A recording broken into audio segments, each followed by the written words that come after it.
Hello दोस्तों, स्वागत है एक बार फिर से आपके अपने YouTube channel EPF and ESIC expert में। दोस्तों, आज की वीडियो में हम आपको बताएंगे कि अब आपको दोस्तों एम्प्लॉयर की ज़रूरत नहीं पड़ेगी अगर आप अपने यूएन के अंदर कोई भी एडिटिंग करना चाहते हैं, जैसे कि फादर्स नेम हो गया, नाम हो गया, डेट ऑफ बर्थ हो गई, जेंडर हो गया, नेशनैलिटी हो गई।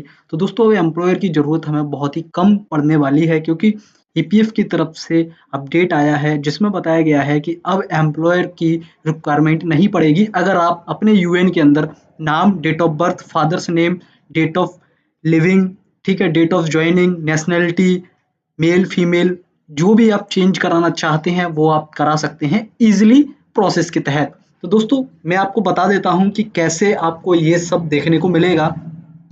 तो दोस्तों अभी हाल ही में कुछ टाइम पहले ईपीएफ ने एक नया सर्कुलर जारी किया था 16/1/2025 को, जिसमें दोस्तों उन्होंने बताया गया है कि simplification of joint declaration process.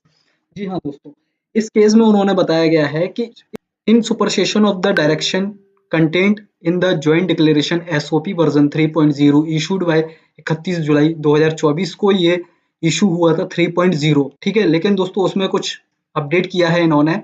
तो यहाँ पर देखिए इन्होंने एक सिंपल प्रोसेस में बताया गया कि the process is simplified based on the classification of members as below. Member ID link with UN generated based on Aadhaar from 1 October 2017। दोस्तों जिनका यूएन नंबर 1 अक्टूबर 2017 के बाद से लागू हुआ है और साथ में ही उनका यूएन लिंक है आधार के, दोस्तों बड़े इजीली ही आप आराम से अपनी डिटेल चेंज कर सकते हैं। दोस्तों यहाँ पर इन्होंने लिखा है बी वाले ऑप्शन में member ID link with UN generated period to 1 October 2017 where in name DOB gender Aadhaar validated by UIDAI. तो दोस्तों इसमें बताया गया है कि जब आपका 1 अक्टूबर 2017 के समय आपका आईडी लिंक था यूएन के साथ में, ठीक है, तब आपको भी कोई प्रॉब्लम नहीं आएगी। तो दोस्तों यहाँ पर मैं आपको दिखा देता हूँ कि किन किन चीज़ों में हमें रिक्वायरमेंट नहीं पड़ने वाली है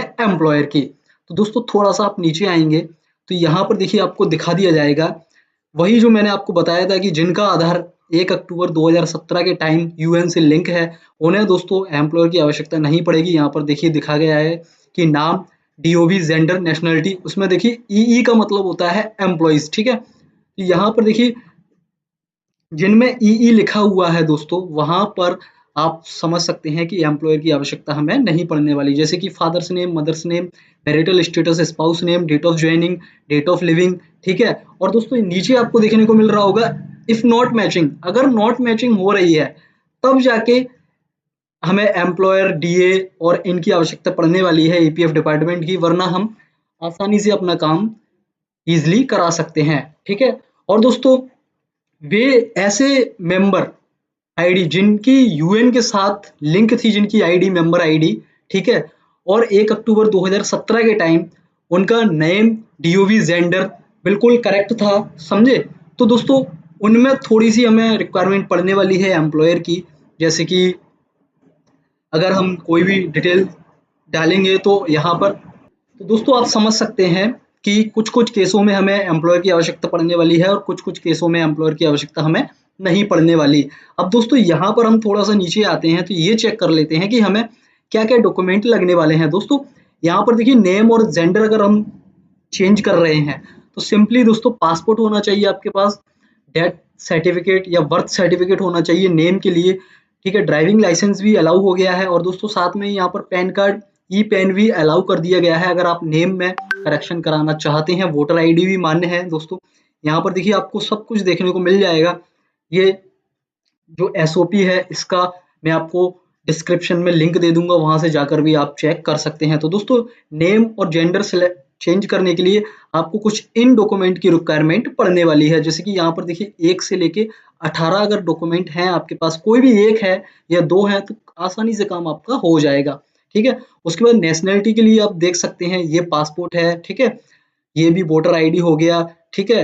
डोमिसाइल यानी कि मूल निवासी आपके पास अगर है तब भी आप यहाँ से चेंज करा सकते हैं नेशनैलिटी, ठीक है। डेट ऑफ बर्थ के लिए सबसे इंपॉर्टेंट, डेट ऑफ बर्थ अगर गलत होती है, पहले क्या होता था कि 3 साल की अगर डेट ऑफ बर्थ गलत है दोस्तों, अगर आपकी डेट ऑफ बर्थ में पहले क्या होता था कि 3 साल का अगर अंतर है तो सिंपली ईज़िली तरीके से वो डेट ऑफ बर्थ चेंज हो जाती थी। लेकिन अगर 10 साल का अंतर था तो काफ़ी ज़्यादा हमें मशक्कत करनी पड़ती थी ईपीएफ डिपार्टमेंट की कि सर आप हमारी डेट ऑफ बर्थ चेंज कर दीजिए, या काफ़ी सारे डॉक्यूमेंट्स हमें लगाने पड़ते थे। लेकिन दोस्तों अब ऐसा नहीं है, अगर आपके पास बर्थ सर्टिफिकेट है issued by the registrar of births and deaths, ठीक है?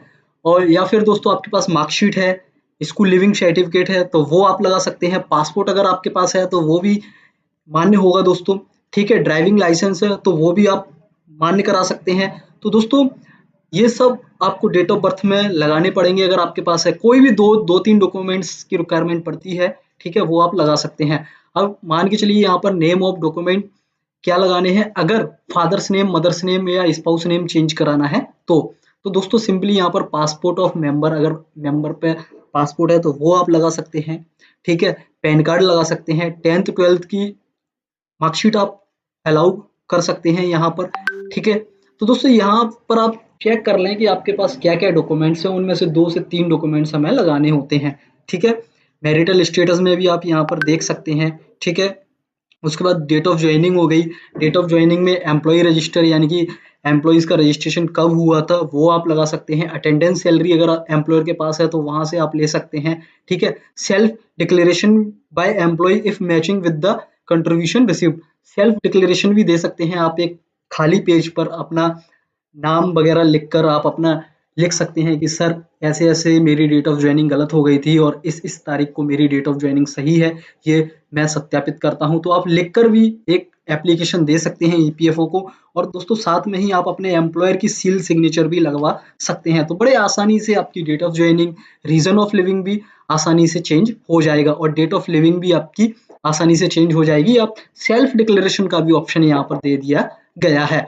तो दोस्तों यहाँ पर देखिए इन्होंने एक फॉर्म भी बताया गया है कि जॉइंट डिक्लेरेशन फॉर्मेट कैसा है। अगर आपका नाम पहले इनकरेक्ट था और करेक्ट आपको ये करना है तो आपको क्या-क्या डॉक्यूमेंट्स लगाने होंगे, ये सब आप यहाँ से कर सकते हैं, ठीक है? आप ऑफलाइन भी प्रोसेस कर सकते हैं और ऑनलाइन। अब लेकिन दोस्तों मैं आपको बता दूं कि ऑनलाइन ही सब कुछ हो रहा है, तो आप ऑनलाइन करेंगे तो ज़्यादा बेहतर रहेगा। तो दोस्तों ये था ईपीएफ की तरफ से अपडेट कि अब आपको आसानी से date of joining, date of living, नाम, father's name, mother's name, spouse name, marital status, nationality, ये सब आप आसानी से चेंज करा सकते हैं विदाउट एम्प्लॉयर। दोस्तों एम्प्लॉयर की कुछ-कुछ केसों में रिक्वायरमेंट पड़ेगी, तो दोस्तों कोई दिक्कत नहीं है, आपका काम तो हो ही जाएगा, ठीक है? बस दोस्तों आपको अब इतनी ज़्यादा प्रॉब्लम नहीं आएगी जितना पहले आती थी। पहले ईपीएफ वाले काफ़ी ज़्यादा परेशान करते थे, जिनकी डेट ऑफ बर्थ काफ़ी समय से अभी तक ठीक नहीं हो पाई, वो दोस्तों आज भी ठीक नहीं हुई हैं। तो दोस्तों हो सकता है इस अपडेट से अब उनकी डेट ऑफ बर्थ ठीक हो जाए, तो वो भी अपना पैसा आसानी से निकाल सकें, क्योंकि डेट ऑफ एग्ज़िट और डेट ऑफ बर्थ, ठीक है? इनकी रिक्वायरमेंट हमें तभी पड़ती है जब हम पूरा पैसा निकालते हैं, चाहे वो फादर्स नेम हो या नेम हो, ठीक है? तो दोस्तों अगर आपकी डिटेल सही है तो आप आसानी से ईपीएफ के सारे काम कर सकते हैं। तो दोस्तों कैसा लगा आपको ये वीडियो, प्लीज़ आप हमें कमेंट करके ज़रूर बताएँ, और दोस्तों वीडियो अच्छा लगा है तो प्लीज़ वीडियो को लाइक कर देना, चैनल को सब्सक्राइब कर लेना। धन्यवाद, जय हिंद।